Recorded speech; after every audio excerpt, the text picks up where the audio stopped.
Ok, pessoal, voltando aqui, vamos ver agora os tipos de requisitos, né? Já que a gente está falando desde o início da nossa aula sobre requisitos funcionais, não funcionais, etc. Vamos dar uma olhada nisso aqui então agora, ok? Bom, existem basicamente dois tipos de requisitos que a gente utiliza no dia a dia e que costumam cair em prova. Funcionais e não funcionais, né? Como eu falei, esses são o que 99% das vezes vocês vão encontrar em provas de seleção.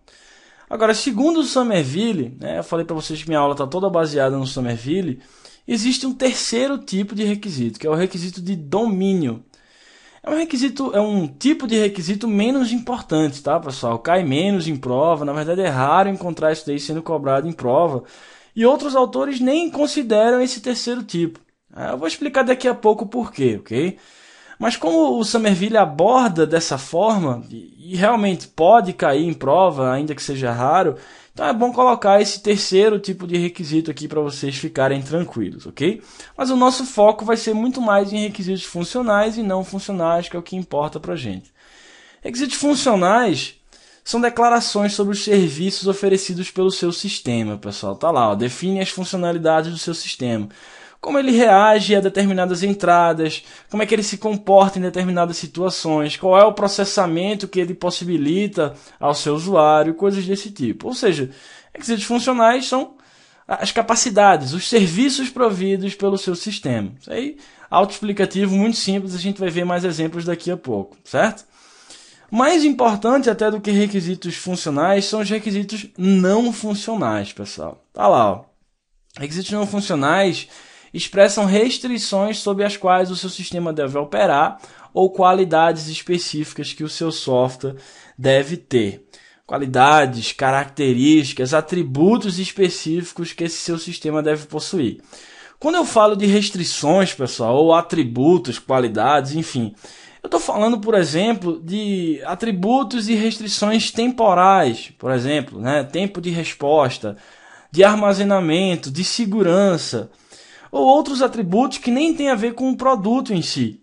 Existem requisitos não funcionais, que a gente vai estudar daqui a pouco, que não são do seu produto, não são do software em si.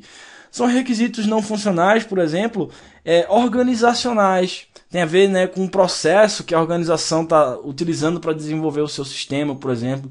Existem requisitos não funcionais externos, que nem dentro da sua organização estão. Todos esses requisitos são considerados não funcionais segundo a visão do Somerville. A gente vai detalhar mais aqui à frente, tá? Mas de uma forma geral, então, requisitos funcionais, serviços, capacidades, funcionalidades que o seu sistema provê. E requisitos não funcionais são restrições sobre essas funcionalidades, qualidades, atributos, características específicas sobre essas funcionalidades do seu sistema. Esses requisitos não funcionais, pessoal, costumam ser bastante cobrados em prova, tá? E a gente vai detalhar, inclusive, alguns dos subtipos dele. Muito bem, mas como eu falei para vocês, o Somerville traz esse terceiro tipo de requisito, né? Que são os requisitos de domínio.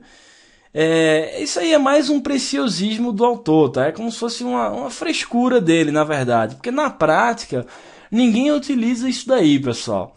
É o seguinte, requisitos de domínio, segundo Somerville, eles vêm do domínio da aplicação do seu sistema e refletem características do domínio. Falei para vocês que domínio é a área de interesse que você está tratando, né? É o negócio que você está modelando. E aí o Somerville diz que requisitos de domínio tem mais a ver, então, mais diretamente a ver com o negócio que você está tratando e não necessariamente com o sistema que você vai gerar para automatizar algum problema daquela organização. Então refletem diretamente as características desse domínio. Por que eu digo que é um preciosismo, né? Que ninguém utiliza isso na prática? Porque o próprio Somerville diz que requisitos de domínio são transformados posteriormente em requisitos funcionais ou não funcionais. Então é como se fosse quase que uma classificação virtual, né? Uma classificação conceitual, porque na prática, quando você modela o seu domínio e entende um requisito de domínio dessa área de interesse, você depois acaba transformando esses requisitos em requisitos funcionais ou não funcionais, tá? A gente vai ver exemplo aí de requisito de domínio, segundo o Somerville nos traz, quando a gente entrar em mais detalhes sobre esse terceiro tipo de requisito, que na verdade não vão ser tantos detalhes assim, porque como eu falei para vocês, não é tão importante. A gente vai focar mais em requisitos funcionais e mais ainda em requisitos não funcionais, que são os que mais caem em prova. De todos esses daí, o que mais cai em prova são tipos de requisitos não funcionais. Muito bem, então esses são os 3 tipos que a gente vai detalhar mais aqui para frente. Só que antes de a gente fazer isso, o que a gente vai ver no próximo slide, pessoal, é mais uma classificação que o Somerville nos traz. E é importante vocês entenderem isso daqui, porque não é tão simples de compreender para quem está vendo isso daqui da primeira vez. Olha só, eu nem costumava, na verdade, colocar essa segunda classificação, né, nos slides das minhas aulas, pessoal. Mas uma vez, acho que em 2009, na prova do TCU, essa outra classificação foi cobrada, essa que eu vou mostrar agora. Então, por desencargo de consciência, para vocês ficarem tranquilos, se isso vier, se isso voltar a cair em prova de novo, então vocês já sabem do que se trata. Então, ó, é outro tipo de classificação, tá? Não necessariamente tem a ver com essa primeira classificação aqui que a gente está vendo de requisitos funcionais e não funcionais. Até porque essa classificação que vocês estão vendo agora, de funcionais, não funcionais e domínio, tem a ver com o desenvolvimento dos seus requisitos. Elicitação, especificação, validação. Aí você classifica dessa forma aí, né? Funcionais, não funcionais, etc. Mas a classificação que eu vou mostrar no próximo slide tem mais a ver com a evolução e a manutenção dos seus requisitos, do seu sistema, e não com o desenvolvimento dele, certo? Vocês vão entender bem o que eu estou querendo dizer daqui a pouco, ok? Bom, de qualquer forma, fica avisado que eu só vi essa outra classificação sendo cobrada em prova uma única vez. Talvez tenha até aparecido em outras provas, né? Enfim, eu não conheço todas as provas que caíram em todas as bancas, mas eu só vi isso sendo cobrado uma vez. Vamos lá entender esse outro tipo de classificação. É essa daqui, ó. Então, ó, do ponto de vista de manutenção e evolução dos seus sistemas, você está preocupado em saber quais requisitos estão mais propensos a serem modificados. Ou seja, quais requisitos são mais estáveis e quais requisitos são mais instáveis. Então, a classificação que o Somerville nos dá, se você estiver preocupado com a manutenção do seu sistema, é essa daí, ó. É entre requisitos permanentes e requisitos voláteis. Se vocês quiserem procurar isso daí no livro do Somerville, em inglês ou na internet, algum arquivo, vocês podem procurar aí no Google por Enduring e Volatile Requirements. Vocês vão entender bem essa classificação que eu vou mostrar para vocês agora, tá? Essa é a palavrinha-chave. Se vocês quiserem procurar isso daí na internet, algum arquivo, vocês vão achar links sobre isso daí. Então, qual é a ideia aqui? Do ponto de vista de evolução de sistemas, alguns requisitos são mais estáveis, estabilizados do que outros.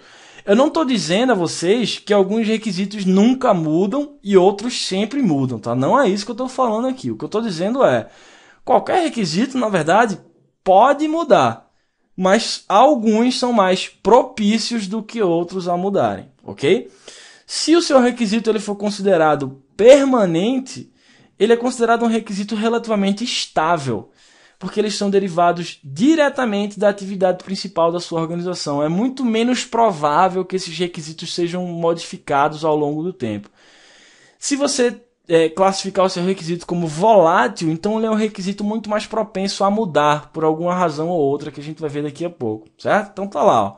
Requisitos permanentes são derivados da atividade principal da organização. Por exemplo, no hospital, se esse for o domínio, a área de interesse que você está tratando, né, gerenciamento hospitalar, por exemplo, sempre vai haver requisito relativo a médicos, pacientes, tratamentos, consultas, assim por diante. São requisitos tipicamente derivados diretamente do seu modelo de domínio que você está tratando, certo? Esses são os requisitos permanentes, são os requisitos assim classificados porque têm uma probabilidade muito menor de serem modificados. São mais estáveis. Beleza. Na outra ponta a gente tem os requisitos voláteis. São aqueles mais propensos a mudar. Requisitos que se modificam durante o desenvolvimento ou quando o sistema está em uso. Por exemplo, requisitos resultantes de políticas governamentais, né? Então, se você está modelando uma área de interesse que é um software para o governo, por exemplo, que trabalha com tributação, taxas de imposto, então você vai sofrer esse problema daí. Os seus requisitos eles vão ser mais voláteis. Por quê? Porque todo ano o imposto muda, pessoal, né? O ordenamento tributário é algo bastante volátil. né, bastante instável. Então esses seus requisitos vão ser mais propensos a mudarem, certo? Então, espero que vocês tenham entendido bem. Muita gente, quando vê isso daqui da primeira vez, não fica muito claro. Requisitos permanentes, requisitos voláteis. Do ponto de vista de manutenção de sistemas, quais requisitos são mais propensos a mudar e quais são mais estáveis. Beleza. Agora é o seguinte. Debaixo dos requisitos voláteis, existe uma subclassificação, certo? Vamos lá. É o que a gente vai ver nesse próximo slide daqui. Requisitos voláteis, esses que podem se modificar com maior facilidade, são subdivididos em 4 espécies. Requisitos mutáveis, emergentes, consequentes e de compatibilidade. Vamos lá. Requisitos mutáveis se modificam por causa do ambiente do sistema. São aqueles que vão se modificar por causa do próprio ambiente no qual você está inserido, no qual o seu sistema opera, pessoal, né? Então, por exemplo, como eu falei, né, requisitos para um sistema que calcula taxas de dedução ou de imposto vão ser modificados conforme as leis de tributos e de impostos e de taxação do seu ambiente forem modificados, ok? Requisitos mutáveis, beleza. Temos os requisitos emergentes também. Requisitos emergentes surgem à medida que a compreensão do cliente do seu sistema se desenvolve.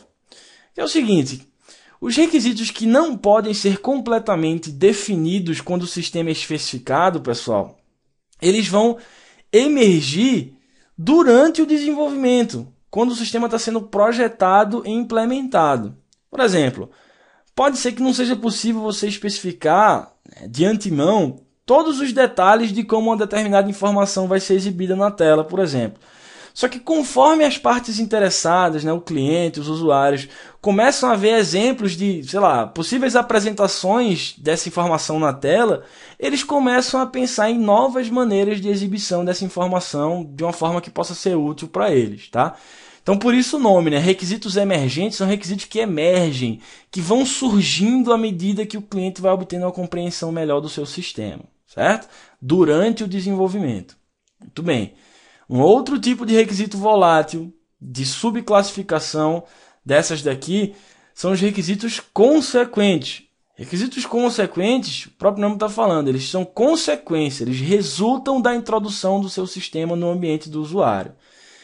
Que é o seguinte, todos os requisitos que você especificou antes do seu sistema estar rodando no ambiente do usuário, pessoal, na verdade são suposições, né? Suposições de como esse seu sistema vai ser utilizado. Só que quando o sistema ele é posto em uso, efetivamente ele está sendo utilizado, algumas daquelas suposições poderiam estar erradas, né? Então, os usuários eles vão se adaptar ao seu sistema, vão encontrar novas maneiras de usar as funcionalidades, novas demandas vão surgir. Então, como consequência disso, por isso o nome, né, novos requisitos vão surgir, ou outros requisitos já antigos vão ser modificados. Então, requisitos consequentes, o próprio nome está dizendo, você instalou o sistema no ambiente-alvo, colocou ele para rodar e como consequência disso, o usuário olhou lá e disse, opa, temos mudanças de requisitos. Não era bem assim que eu imaginava que o sistema ia funcionar, vamos modificar requisitos antigos, ou eu quero propor requisitos novos e assim por diante, tá? Então, enquanto requisitos emergentes, eles vão surgindo ao longo do desenvolvimento, requisitos consequentes, eles surgem ao final do desenvolvimento, quando você introduz o sistema no seu ambiente alvo, no ambiente que o usuário vai utilizar, ok? Por fim, mais simples aí, são os requisitos de compatibilidade. Requisitos que dependem de algum outro elemento, né? De outro equipamento ou processo. Conforme mudam e se modificam esses outros elementos, o seu requisito também vai ser modificado, certo? Muito simples, o próprio nome está falando, é compatibilidade. Uma coisa tem que ser compatível com a outra. Se aquela outra for modificada, essa primeira pode sofrer impactos consequentes disso, ok? Beleza, então requisitos permanentes, requisitos voláteis. Os permanentes são mais estáveis, os voláteis mais propensos a mudarem. Os voláteis, por sua vez, são subdivididos nesses 4 aqui que a gente acabou de ver. Ok, pessoal? Essas são as 2 visões básicas sobre os seus requisitos. Se você estiver preocupado com a descoberta a elicitação de requisitos, você vai basicamente classificar os seus requisitos em funcional, não funcional e de domínio. Se você estiver preocupado com a evolução do seu sistema, aí você vai classificar os seus requisitos basicamente em permanentes ou voláteis. De novo, eu vi isso sendo cobrado uma vez em prova, numa prova do TCU de 2009. Pode ser que isso volte a cair, então vocês já estão tranquilos quanto a isso daqui, ok? Muito bem, então, passadas essas duas classificações aí, o que a gente está preocupado, na verdade, aqui é estudar o que mais cai em prova, pessoal, que são os requisitos funcionais e não funcionais, e a gente vai ver uma pontinha também de requisitos de domínio, ok? Vamos começar com requisitos funcionais, esse slide e o próximo aqui, que são bem simples, para a gente fechar esse trecho, e no próximo a gente se concentrar em requisitos não funcionais, que são mais importantes. Então vamos lá. Requisitos funcionais. Descrevem funcionalidades ou serviços do seu sistema. Beleza, dependem do tipo de software, dos usuários e do contexto onde ele vai ser utilizado. Claro, né, pessoal? Por quê? Se você estiver utilizando um software em determinada área de interesse, ele vai ter determinados tipos de funcionalidades, né? Se for em outro contexto, vai ter um conjunto diferente de funcionalidades. E como eu falei para vocês no começo dessa nossa aula, requisitos eles podem ser escritos em níveis diferentes de detalhe. O nível de detalhe que você coloca no requisito pode variar, né? Falei para vocês, o Somerville ele tem basicamente 3 níveis, né? Começam lá desde o nível do usuário, passando pelo nível do seu sistema e chegando lá nas especificações detalhadas do seu software. Então, podemos escrever requisitos funcionais em alto nível. Se a gente quiser colocar o foco no usuário, né? Se os meus requisitos estiverem voltados ao cliente, ou você pode especificar esses requisitos em mínimos detalhes, se você estiver com foco, com o público-alvo, né? Com foco nos desenvolvedores, ok? Beleza, ó, exemplos. O sistema deve permitir cadastrar alguma coisa, o sistema deve emitir relatórios gerenciais, o sistema deve permitir a baixa automática de um estoque, enfim. Requisitos funcionais são meio óbvios, pessoal. Por isso que, inclusive, não costumam nem cair tanto em prova. O que costuma confundir mais são os requisitos não funcionais. Eu já falei para vocês, né? As bancas organizadoras elas gostam de cobrar o que a gente não sabe.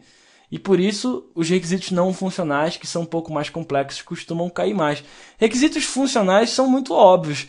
Qualquer coisa que não seja uma qualidade, um atributo, uma restrição sobre as funções do seu sistema, ou seja, são as próprias funções do seu sistema, podem ser considerados requisitos funcionais. Ok? Muito bem. Vou fechar esse trecho aqui para não ficar muito grande e no próximo a gente volta com os requisitos não funcionais, que costumam ser inclusive mais críticos, mais complexos e mais importantes do que requisitos funcionais. É o que a gente vai ver no próximo trecho, ok? A gente volta daqui a pouco. Até já!